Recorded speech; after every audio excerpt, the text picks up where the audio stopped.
شو میں ساتھ دینے کا شکریہ. اور اب سوال ہے دبئی سے ارشد صاحب کا. اگر آپ کو موقع ملے عمران خان سے جیل میں ملنے کا تو کیا آپ جائیں گے؟ کیونکہ ایک پروگرام میں آپ نے عائشہ ناز اور مظہر عباس کو جانے کے لیے مشورہ دیا. اگر اس لسٹ میں آپ کا بھی نام آ جائے تو آپ جا سکتے ہیں کہ نہیں جا سکتے؟ اس پہ تھوڑا آپ بات کریں. بھائی کیوں نہیں، میرا نام لسٹ میں ڈال دیں، اور اگر عمران خان صاحب اوکے کرتے ہیں تو I would love to go and see ہم.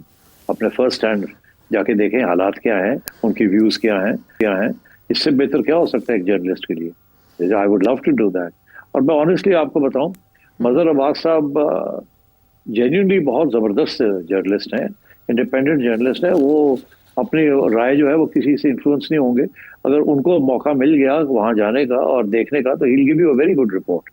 I'm sure of it. لیکن آپ کی رضامندی کے بعد امید ہے کہ کبھی نہ کبھی آپ کا نام آ جائے گا اور ہمارے بجائے آپ ہی وزٹ کر رہے ہوں گے. I would love to go. ہاں خوب گزرے گی جو مل بیٹھیں گے دیوانے دو کے مصداق. بڑا عرصہ ہو گیا آپ کی ملاقات ہوئے عمران خان صاحب سے، اسی بہانے ہو جائے گی، پھر جیل کے اوپر آپ کا تبصرہ بھی چھپے گا. آپ کو ایک بڑی انٹرسٹنگ بات بتاؤں، جی کہانی تاکہ اس پہ اینڈ کر دیں آپ. جی وہ یہ کہ جب خان صاحب ادھر تھے، زمان پاک میں تھے، بیفور ہی واز اریسٹڈ، تو مجھے فواد چودھری صاحب کا پیغام آیا کہ آپ ملنا چاہیں گے کہ نہیں ملنا چاہیں گے عمران خان کو.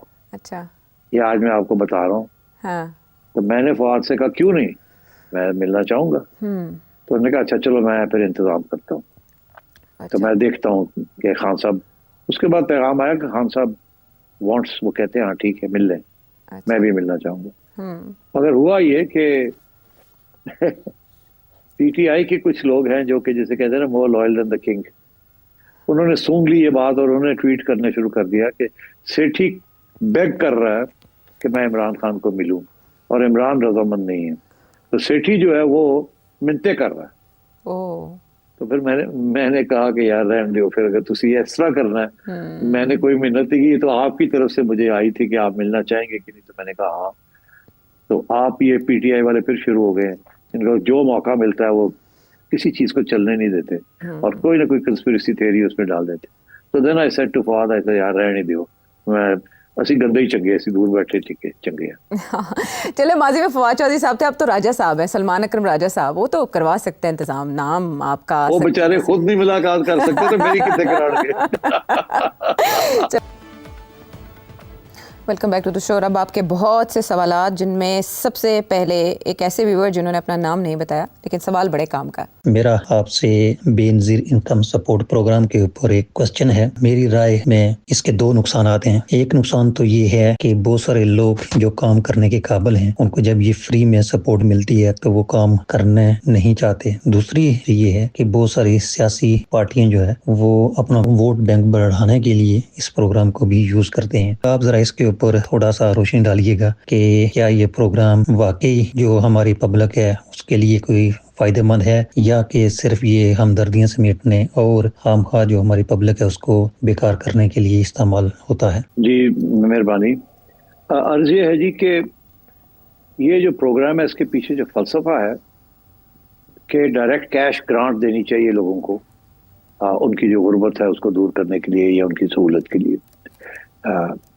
اور یہ دنیا میں اب تسلیم کر لیا ہے کہ یہ ایک بہت اچھا طریقہ ہے کہ پاورٹی لیویشن کے لیے، کہ وہ لوگ جو ایک دن کی روٹی بھی نہیں کھا سکتے اور جن کے جو حالات ہیں بہت خراب ہیں اور کوئی راستہ نہیں ہے، امپلائمنٹ ملتی نہیں ہے ان کو، اور تو ان کے حالات بہتر کرنے کے لیے ڈائریکٹ کیش ٹرانسفرز. یہ شروع تو بے نظیر انکم سپورٹ سے ہوا، مگر اب دنیا نے اس ماڈل کو ایکسیپٹ کر لیا. اور موقف یہ ہے کہ انفیکٹ زیادہ ہونا چاہیے، زیادہ پیسے دینے چاہیے.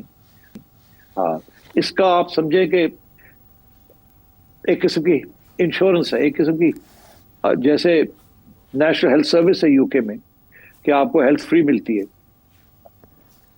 تو ایک قسم کا اگر آپ ہیلتھ فری نہ ہو تو آپ کو پیسے دینے پڑے اپنی ہیلتھ کے لیے. تو پاکستان کے اندر تو یہ پاسبل نہیں ہے. وہ ہیلتھ کارڈ وارڈ بنانے کی کوشش کی، وہ نہیں چلا، اس سے بڑی گھپلے ہو گئے. تو مگر یہ ایک ایسی چیز ہے کہ آپ کی جیب میں پیسے آ جاتے ہیں، پھر آپ جیسے مرضی خرچ کریں.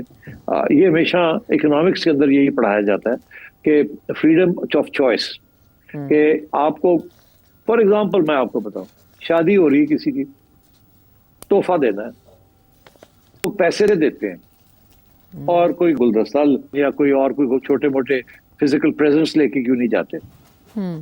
یہ اس لیے کیونکہ جب پیسے دیتے ہیں تو جس کو پیسے ملتے ہیں اس کی پھر آزاد ہوتا ہے وہ کہ اس کو میں کیسے خرچ کروں، اس کے ساتھ اس کی بہتری، اس کی جو آؤٹ لک ہے، ویلفیئر جسے کہتے ہیں، وہ بہتر ہوتا ہے۔ اگر آپ اس کو کوئی چیز دے دیں گے، وہ نہ اس کے کام کی ہے نہ اس کو چاہیے، وہ پڑی رہتی ہے، وہ اس کی بہتر یہ ہے کہ آپ پیسے دے دیں، کیش دے دیں۔ تو یہ اسی لیے یہ آپ نے دیکھا وہ لفافہ شادی کے اوپر جو آتا ہے لفافہ، اور آرام سے لوگ لے لیتے ہیں۔ دس از دا فلاسفی آف دا بے نظیر انکم سپورٹ پروگرام۔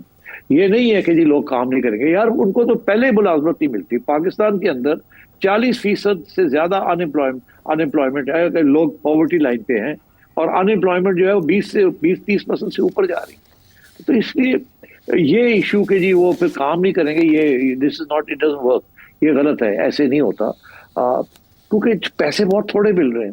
ایک دوسرا یہ کہ یہ خواتین کے لیے ہیں تاکہ وہ فیملی چلا سکے اپنی، تاکہ گھر کے اندر وہ چولہے جل سکے، اور یہ چھوٹا سا اماؤنٹ ہے۔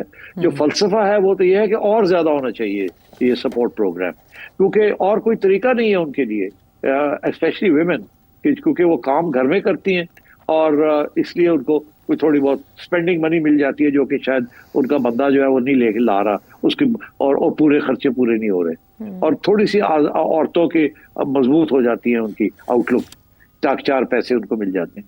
سو آئی تھنک آپ کا یہ جو خوف ہے کہ یا فکر ہے کہ شاید یہ مس یوز ہو رہا ہے، یہ صحیح نہیں ہے۔ دوسری بات یہ کہ آپ کا یہ کہنا کہ جی شاید وہ سیاسی طور پہ اپنے سپورٹرز کو دیتے ہیں، ایکچولی یہ پورے سروے کر کے، اور اس میں کافی سائنٹیفک بیسس بنایا گیا ہے بے نظیر انکم سپورٹ پروگرام کا، کہ یہ سیاسی طور پہ اس کو استعمال نہ کیا جائے، اکراس دا بورڈ جہاں جہاں غربت ہے، جن علاقوں میں ہے وہاں ٹارگٹ کیا جائے، اور ضروری نہیں ہے کہ وہ کسی ایک سیاسی جماعت کا گاڑا ہے یا کسی اور سیاسی جماعت کا گاڑا ہے۔ تو اس کے اوپر بھی بڑی ریسرچ ہوئی ہے اور بڑی کوشش کی گئی ہے کہ اس کو نیوٹرل رکھا جائے، سیاسی نہ رکھا جائے۔ تو اس لیے آئی تھنک آپ کے دونوں آبجیکشن جو ہیں وہ فیکچولی اسپیکنگ وہ صحیح نہیں ہے۔